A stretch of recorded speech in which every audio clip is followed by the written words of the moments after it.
नमस्कार। दिन भर की बड़ी खबरों में आपका स्वागत है। मैं हूं आपके साथ मीनाक्षी त्रिवेदी। आज इस बुलेटिन में बात करेंगे लॉकडाउन बढ़ने पर जारी सस्पेंस की, मनमोहन सिंह की केंद्र को सलाह की, जानेंगे उद्धव सरकार ने कामगारों के लिए क्या किया ऐलान और अर्थव्यवस्था पर रघुराम राजन ने सुझाया क्या प्लान, और आखिर में बात बेरोजगारी दर पर CMIE की रिपोर्ट की। लेकिन तमाम बड़ी खबरों से पहले एक नजर इस वक्त की सुर्खियों पर।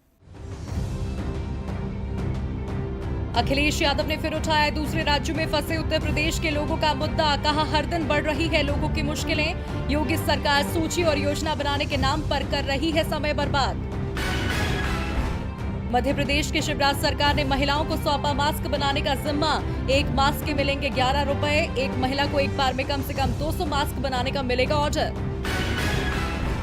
देश में लागू पूर्णबंदी के बीच जनता के साथ अब न्यायालय के जज भी हो रहे हैं परेशान। हाईकोर्ट चीफ जस्टिस का कार्यभार संभालने के लिए जज कर रहे हैं 2000 किलोमीटर की सड़क यात्रा।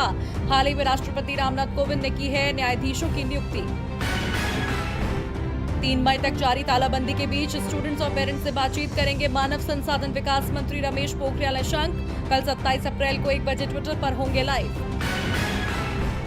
उत्तराखंड पूर्णबंदी के बीच शुरू हुई 4 धाम यात्रा। आज वैदिक मंत्रोच्चार के साथ खोले गए गंगोत्री यमुनोत्री धाम के कपाट। सीमित संख्या में ही तीर्थ पुरोहित कपाट उद्घाटन में कर सके शिरकत। सुर्खियों के बाद अब बात आज की सबसे बड़ी खबर की। मोदी सरकार ने पूर्णबंदी की मियाद बढ़ाई, लेकिन उसके बावजूद मामले लगातार बढ़ते ही जा रहे हैं, जिसके बाद अब लोगों के मन में एक सवाल उठने लगा है। सवाल ये कि क्या पूर्णबंदी अभी और बढ़ने वाली है और सरकार इसे अब और कितने दिनों के लिए बढ़ाएगी। सवाल इसलिए भी उठ रहा है क्योंकि कई राज्य पूर्णबंदी की मियाद और बढ़ाना चाहते हैं। इसी मुद्दे पर चर्चा के लिए हमारे साथ स्टूडियो में मौजूद हैं राजीव जी, लेकिन उससे पहले देखिए इस पर एक रिपोर्ट। पहले सरकार ने 24 मार्च से 14 अप्रैल तक 21 दिनों की पूर्णबंदी की घोषणा की। हालात नहीं सुधरे तो पूर्णबंदी बढ़ाकर 3 मई तक कर दी गई। मतलब 3 मई तक देश 41 दिन बंद रहेगा। पूर्णबंदी के 34 दिन बीत चुके हैं और अभी भी हालात चिंताजनक बने हुए हैं। लेकिन क्या पूर्णबंदी और बढ़ने वाली है? दरअसल सरकार ने इस पर अभी फैसला नहीं किया है। महाराष्ट्र, मध्य प्रदेश, पश्चिम बंगाल, पंजाब और ओडिशा ज्यादा मामले वाले इलाकों में पूर्णबंदी की मियाद बढ़ाना चाहते हैं, तो वहीं तेलंगाना पहले ही 7 मई तक पूर्णबंदी की घोषणा कर चुका है। कल प्रधानमंत्री नरेंद्र मोदी की राज्यों के मुख्यमंत्रियों के साथ बैठक होनी है, जिसमें राज्यों के हालात के साथ साथ पूर्णबंदी पर भी चर्चा होगी। ये भी हो सकता है कि सरकार पूर्णबंदी का फैसला राज्य सरकारों पर छोड़ दे। जहां मामले कम हो वहां ढील दी जा सकती है।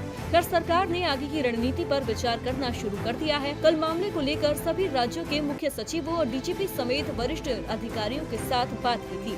ऐसे में संभावना यही है कि कल प्रधानमंत्री पूर्णबंदी को लेकर बैठक के बाद फैसला ले सकते हैं। दरअसल सरकार के लिए पूर्णबंदी हटाना इतना आसान नहीं है, क्योंकि अगर 40 दिनों के बंद के बाद सरकार पूर्णबंदी हटाती है और फिर मामले एकाएक बढ़ते हैं तो फिर सरकार के लिए समस्या खड़ी हो जाएगी। वहीं दूसरी तरफ अगर सरकार पूर्णबंदी नहीं हटाती तो फिर आर्थिक गतिविधियां ठप पड़ जाएंगी। जानकार सरकार को चरणबद्ध तरीके से पूर्णबंदी हटाने की सलाह दे रही हैं, लेकिन आखिरी फैसला तो सरकार को लेना है। देखना होगा कि कल की प्रधानमंत्री की मुख्यमंत्रियों के साथ बैठक के बाद क्या निकलकर सामने आता है। अब रुख करते हैं राजीव जी का। राजीव जी, आपका स्वागत है। धन्यवाद मीनाक्षी। राजीव जी, लॉकडाउन को लेकर जो हालात 14 अप्रैल से पहले बने थे वो एक बार फिर से सामने आ रहे हैं और कई राज्य सरकार बंद की मियाद बढ़ाने पर जोर दे रही हैं। अब इसी बीच कल PM मोदी की सभी मुख्यमंत्रियों के साथ बैठक भी होनी है, लेकिन कई राज्यों की सरकारें वर्तमान हालात में केंद्र के फैसले को लेकर मनमानी का आरोप भी लगा रही हैं। क्या कहेंगे आप? जी मीनाक्षी, अब 3 मई जैसे जैसे नजदीक आ रहा है वैसे वैसे लॉकडाउन की मियाद को लेकर चर्चा तेज होती जा रही है। इसी सिलसिले में कल PM की मुख्यमंत्रियों के साथ जो बैठक होने वाली है उस पर भी सभी की निगाहें टिकी हुई हैं। हालांकि अब तक जो खबरें आ रही हैं उस आधार पर यह तय माना जा रहा है कि लॉकडाउन को 3 मई के बाद भी बढ़ाया जाएगा और इस बारे में कई मुख्यमंत्रियों की राय जो है वो भी सामने आ गई है। लेकिन इन सब के बीच कई राज्यों ने केंद्र के द्वारा लिए जा रहे फैसलों पर भी आरोप लगाए हैं, सवाल उठाए हैं। दरअसल इस गंभीर महामारी के मसले पर PM मोदी ने शुरू से राज्य सरकारों को भरोसे में नहीं लिया। लॉकडाउन के पहले उन्होंने राज्य सरकारों से चर्चा नहीं की, लिहाजा अफरा तफरी मच गई। बहुत से कामगार देश के दूसरे राज्यों में फंस गए। बहुत सी राज्य सरकारें अपने लोगों को वापस बुलाना चाहती हैं, लेकिन केंद्र से उन्हें इसमें सहयोग नहीं मिल रहा है। केंद्र ने अलग अलग राज्यों में जो स्वास्थ्य टीमें भेजी हैं उस पर भी सवाल उठ रहे हैं। TMC का आरोप है कि जिन राज्यों में मामले ज्यादा हैं वहां कम टीमें भेजी गई, जबकि पश्चिम बंगाल में कम मामले हैं फिर भी वहां ज्यादा टीमें में भेज दी गई हैं। राज्य सरकारों को केंद्र से आर्थिक मदद न मिलने की भी शिकायत है। इन तमाम बातों से ये संकेत मिल रहे हैं कि इस मुश्किल घड़ी में केंद्र पहले से ज्यादा मजबूत होता जा रहा है, जबकि राज्यों की निर्भरता केंद्र पर बढ़ती जा रही है। राज्यों के पास आय के साधन घटते जा रहे हैं। स्थानीय कारोबार बंद है, संपत्तियों का लेन देन बंद है। लॉकडाउन के कारण पेट्रोल और डीजल की बिक्री जो है वो लगभग शून्य है और शराब की बिक्री पर भी रोक है। कई राज्य सरकारों को अपने कर्मचारियों को वेतन देने में भी मुश्किल हो रही है। जीएसटी की हिस्सेदारी राज्य सरकारों को नहीं मिल रही है। यही वजह है कि राज्य सरकारें कह रही हैं कि हम तो पूरी तरह से केंद्र को अपनी मदद दे रहे हैं, लेकिन केंद्र हमें मदद नहीं कर रहा है, बल्कि मनमानी करता हुआ नजर आ रहा है। देखिए मीनाक्षी, अगर इस महामारी को जड़ से खत्म करना है तो केंद्र को हर राज्य का साथ चाहिए होगा और उसके लिए राज्यों का विश्वास जीतना मोदी सरकार के लिए अहम चुनौती होगी। बहुत बहुत धन्यवाद राजीव जी आपका तमाम जानकारियों के लिए। अब बढ़ते हैं अपनी अगली खबर की ओर। देश को मौजूदा मुसीबत से निकालने के लिए जहां प्रधानमंत्री मोदी पूर्णबंदी का सख्ती से पालन करने की बात कर रहे हैं, तो वहीं विपक्ष बार बार जांच में तेजी लाने का केंद्र को सुझाव दे रहा है। अब पूर्व प्रधानमंत्री मनमोहन सिंह ने भी जांच सुविधाओं का दायरा बढ़ाने को लेकर एक वीडियो संदेश जारी किया है, तो वहीं राहुल गांधी ने भी ट्वीट के जरिए पीएम मोदी से अपील की है। इस वक्त देश जिस स्वास्थ्य मुसीबत से जूझ रहा है, उससे पार पाना सरकार के लिए बड़ी चुनौती बनता जा रहा है, जिस पर विपक्ष भी सरकार को कई सुझाव दे चुका है। वहीं हर राज्य में ज्यादा से ज्यादा जांच की मांग की जा रही है। कांग्रेस तो कई बार जांच में तेजी लाने का मुद्दा उठा चुकी है। अब पूर्व प्रधानमंत्री डॉक्टर मनमोहन सिंह ने कहा है कि जांच सुविधाओं में तेजी के बिना भारत इस चुनौती से पार पा नहीं सकता। मनमोहन सिंह ने कांग्रेस की ओर से जारी एक वीडियो में कहा कि जांच और प्रभावितों का पता लगाना इस मुसीबत से लड़ने में अहम है। सिंह ने कहा कि पर्याप्त मात्रा में जांच सुविधा नहीं होने से जुड़ी कुछ समस्याएं हैं और जांच की ज्यादा बेहतर सुविधाओं के बिना हम इस समस्या से नहीं उबर पाएंगे। कांग्रेस ने स्वास्थ्य मुसीबत और पूर्णबंदी से जुड़ी वर्तमान मुसीबत को दूर करने के संबंध में जारी वीडियो में विभिन्न नेताओं के विचारों को भी साझा किया है। ये नेता मनमोहन सिंह की अध्यक्षता में बने सलाहकार समूह के सदस्य हैं। मनमोहन सिंह ने प्रवासी कामगार के संबंध में मानवता और आर्थिक सुरक्षा के विषय पर भी जोर दिया। वहीं कांग्रेस नेता राहुल गांधी ने कहा कि प्रवासियों की समस्या को दूर करने के लिए पार्टी के पास एक विस्तृत रूपरेखा होनी चाहिए। राहुल ने कहा, हमें इस बात पर जोर देना चाहिए कि प्रवासी कामगार सही सलामत रहें, लेकिन हमें ये भी स्वीकार करना होगा कि इस बात को अमल में लाने के लिए असल जिम्मेदारी राज्य सरकारों की होगी। विभिन्न राज्य सरकारें इस समस्या को सुलझाने के लिए विभिन्न कार्य प्रणालियाँ चुन सकती हैं। यानी इस कांग्रेस का साफ कहना है कि सिर्फ पूर्णबंदी लागू करने से ये मुसीबत खत्म नहीं होने वाली। इसके लिए सरकार को टेस्टिंग में तेजी लानी ही होगी। अब मोदी सरकार इस पर कितना ध्यान देती है, ये देखना होगा। अब पूर्व पीएम मनमोहन सिंह जहां सरकार को राय दे रहे हैं और टेस्टिंग बढ़ाने पर मौजूदा परेशानी को रोके जाने का सुझाव दे रहे हैं, तो वहीं बंद के दौरान दूसरे राज्यों में फंसे गरीब कामगारों की परेशानी किसी को नजर नहीं आ रही है।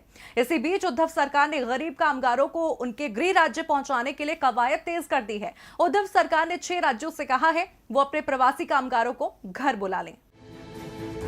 एक तरफ महाराष्ट्र की महाविकास अघाड़ी सरकार राज्य में तेजी से बढ़ते मामलों को लेकर पहले ही परेशान है, ऊपर से केंद्र सरकार का रवैया भी उद्धव सरकार की परेशानी में और भी ज्यादा इजाफा करने का काम कर रहा है। जिसके बाद अब उद्धव सरकार ने दूसरे राज्यों के फंसे लोगों को उनके गृह राज्य लौटने की अनुमति देने का फैसला कर लिया है, बशर्ते उनके राज्य उनके लिए पूर्णबंदी के दौरान यात्रा की व्यवस्था करें। जी हाँ, खबर है कि उद्धव सरकार ने राज्य में खराब होते हालात और प्रवासियों की बढ़ती बेचैनी को देखते हुए 6 राज्यों से कहा है कि वो अपने फंसे हुए लोगों को वापस बुला ले। एक मीडिया रिपोर्ट के मुताबिक राज्य के मुख्य सचिव अजय मेहता ने बताया है कि उत्तर प्रदेश, बिहार, राजस्थान, मध्य प्रदेश, गुजरात और छत्तीसगढ़ के लगभग 3.5 लाख लोग फंसे हैं। इन राज्यों की सरकारों से कहा है कि वो उनके यहाँ के फंसे लोगों को बुला लें। इसके लिए महाराष्ट्र की सीमाओं तक इन प्रवासियों को छोड़ने की व्यवस्था की जाएगी। एक अनुमान के मुताबिक महाराष्ट्र में 4 से 5 लाख तक प्रवासी कामगार हैं। वहीं कुछ दिनों पहले महाराष्ट्र में फंसे तीर्थयात्रियों को वापस बुलाने के लिए पंजाब सरकार ने केंद्र से अनुमति भी मांगी थी, लेकिन केंद्र ने कोई प्रतिक्रिया नहीं दी थी, जिसके बाद पंजाब के सीएम कैप्टन अमरिंदर सिंह ने गृह मंत्री अमित शाह पर सवाल उठाए थे। साफ है, मौजूदा हालात को देखते हुए केंद्र अभी कामगारों की घर वापसी करवाने के मूड में नहीं दिख रही है, तो वहीं उद्धव सरकार कामगारों को उनके गृह राज्य पहुंचाने के लिए विकल्प तलाश रही है। अब देखना दिलचस्प होगा कि जिन राज्यों से सरकार ने कामगारों को घर बुलाने की मांग की है, वो इस पर क्या प्रतिक्रिया देते हैं। अब उद्धव सरकार जहां प्रवासी कामगारों को उनके गृह राज्य पहुंचाने के लिए कदम बढ़ाती नजर आ रही है, तो वहीं बिहार की नीतीश सरकार प्रवासी लोगों को उनके घर पहुंचाने में कोई दिलचस्पी नहीं दिखा रही। और यही कारण है विरोधियों के तल्ख तेवर से सूबे की डबल इंजन सरकार बैकफुट पर नजर आ रही है। आरजेडी नेता तेजस्वी यादव की माने तो बिहार सिर्फ भगवान भरोसे चल रहा है। बिहार की डबल इंजन सरकार एक बार फिर विरोधियों के सवालों से घिरी हुई नजर आ रही है। विरोधी सरकार की खामियां गिनवाने में कोई कोर कसर नहीं छोड़ रहे। मौजूदा स्वास्थ्य हालात के बीच आरजेडी नेता तेजस्वी यादव तो सोशल मीडिया के जरिए सुशासन सरकार की कार्यशैली पर सवाल खड़े कर रहे हैं।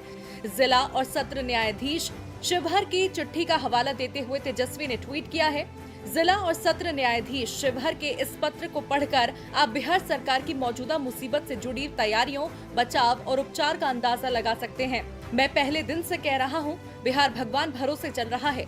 सरकार बस खाना पूर्ति कर रही है, ना कोई प्रोएक्टिव अप्रोच है और ना ही रिएक्टिव। इसके साथ ही एक अन्य ट्वीट में तेजस्वी नीतीश सरकार की मौजूदा मुसीबत के समय तैयारियों में खामियां भी गिनवा रहे हैं। उन्होंने लिखा, बिहार में जरूरी टेस्टिंग नहीं, ना ही जरूरी उपकरण है। बाहर फंसे 17 लाख बिहारियों को निकालने में असमर्थ, राशन वितरण में धांधली, पृथक केंद्रों में कोई सुविधा नहीं, जांच रिपोर्ट्स में गड़बड़ी, आंकड़ों में बाजीगरी, पूर्णबंदी का उचित पालन नहीं, ये सब सीएम की विफलताएं हैं।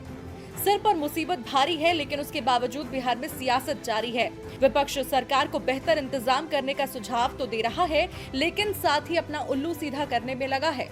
अब देखना दिलचस्प होगा तेजस्वी के इन शब्द बाणों पर बिहार सरकार की ओर से क्या प्रतिक्रिया आती है। अब बेशक विपक्ष नीतीश को असफल बताकर बिहार को भगवान भरोसे बता रहा है, तो वहीं फिलहाल देश की अर्थव्यवस्था भी भगवान भरोसे ही नजर आ रही है। मौजूदा हालात में सरकार ने कुछ रियायतें देकर अर्थव्यवस्था पर पड़ने वाले बोझ को कम करने की कोशिश जरूर की है, लेकिन अभी सरकार को बेहद ठोस रणनीति की जरूरत है, जिसके मद्देनजर आरबीआई के पूर्व गवर्नर रघुराम राजन ने केंद्र को कुछ सुझाव दिए हैं। देखिए रिपोर्ट। सरकार के लिए अर्थव्यवस्था के पहिए को पटरी पर लाना किसी चुनौती से कम नहीं है। प्रधानमंत्री मोदी ने जान भी जहान भी कहा तो जरूर था, लेकिन फिलहाल जहान को लेकर सरकार की चिंताएं बढ़ती जा रही हैं, जिसे लेकर आरबीआई के पूर्व गवर्नर रघुराम राजन ने कुछ सुझाव दिए हैं। राजन की माने तो भारत को मौजूदा हालात से निकलने और इकोनॉमी की हालत सुधारने के लिए नया तरीका ढूंढना होगा। जिंदगी के साथ साथ आजीविका बचाने के लिए सरकार को आर्थिक गतिविधियां धीरे धीरे शुरू करनी चाहिए। राजू ने कहा कि मौजूदा मुसीबत के बाद का वक्त वित्तीय अस्थिरता वाला नहीं होना चाहिए, जैसा मौजूदा हालात से पहले था। इसके लिए उल्लेखनीय सुधारों की जरूरत होगी और इन सुधारों पर हम किस तरह राजनीतिक एकमत कायम करते हैं, ये मूल सवाल होगा। अगर ये सुधार नहीं किए गए तो भारत बेहद अप्रभावी तरीके से आगे बढ़ेगा और एक बहुत बड़ी युवा आबादी वाले देश के लिए ये अच्छा नहीं होगा। दरअसल भारत लंबे वक्त तक पूर्णबंदी में नहीं रह सकता, लिहाजा रघुराम राजन ने सरकार को चरणबद्ध तरीके से पूर्णबंदी हटाने का सुझाव दिया है। साथ ही आर्थिक पैकेज को लेकर चेताते हुए कहा कि सरकार को ये सुनिश्चित करना होगा कि इससे करेंसी पर कोई असर न पड़े और ब्याज दरें न बढ़ें। ऐसा पहली बार नहीं है जब राजन मोदी सरकार को कोई सलाह दे रही हो। अब देखना दिलचस्प होगा कि राजन की सलाह मोदी सरकार के कितने काम आती है। और बुलेटिन के आखिर में बात बेरोजगारी दर पर CMIE की रिपोर्ट की। दुनिया स्वास्थ्य हालात से जूझ रही है, जिसका असर वैश्विक इकोनॉमी पर भी पड़ रहा है। भारत भी इस मुसीबत से अछूता नहीं है। 3 मई तक पूर्णबंदी के कारण कारोबार ठप है, जिसका सीधा असर लोगों पर पड़ रहा है। करोड़ों लोग बेरोजगार हो चुके हैं और करोड़ों की नौकरी पर काले बादल मंडरा रहे हैं। देखिए रिपोर्ट में। पूर्णबंदी जो इस मौजूदा स्वास्थ्य हालात में जरूरी है, वहीं दूसरी ओर ये पूर्णबंदी अपने साथ बड़ी परेशानी लेकर आई है, जिससे उबरने में देश को सालों लग जाएंगे। पूर्णबंदी के कारण कारोबार ठप है, उत्पादन घट गया है, औद्योगिक गतिविधियां रुक गई हैं, लोग घरों से बाहर नहीं निकल सकते, आयात निर्यात हो नहीं रहा, जिसका सीधा असर लोगों के काम धंधे पर पड़ रहा है। नतीजा भारत में अब तक 14 करोड़ लोग बेरोजगार हो चुके हैं। भारत में बेरोजगारी 25% हो चुकी है। Centre for monitoring Indian economy यानी CMI ने दावा किया है, अप्रैल के तीसरे हफ्ते में देश में बेरोजगारी दर 26.2% पहुंच गई है। ये मार्च में 8.4% थी। खास बात ये कि ग्रामीण भारत में कभी भी बेरोजगारी दर दहाई अंक तक नहीं पहुंची थी, लेकिन ये भी 26.7% हो चुकी है। ये शहरों में 25.1% है। आकलन है कि अब तक देश में 14 करोड़ लोग अपना काम गंवा चुके हैं। CMI की रिपोर्ट की माने तो जनवरी में देश में 41 करोड़ 10 लाख लोग रोजगार पा रहे थे, जो मार्च खत्म होने तक 39 करोड़ 60 लाख रह गए। सबसे ज्यादा नुकसान असंगठित क्षेत्र को हुआ है। पहले 1,50,00,000 श्रमिकों को रोजगार मिल रहा था, अब इनकी संख्या 90 लाख तक रह गई है। नोबेल पुरस्कार विजेता एस्थर डफ्लो और अभिजीत बनर्जी की माने तो भारत में ज्यादा प्रभावी ढंग से राहत पहुंचाने की जरूरत है। वहीं सीएमआई के सर्वे में 52% कंपनियां मान रही हैं कि नौकरियों में 30% तक कमी आ सकती है। कांग्रेस पार्टी भी इस ओर सरकार का ध्यान खींच चुकी है। अब देखना होगा कि मोदी सरकार इस मुसीबत से पार पाने के लिए क्या कदम उठाती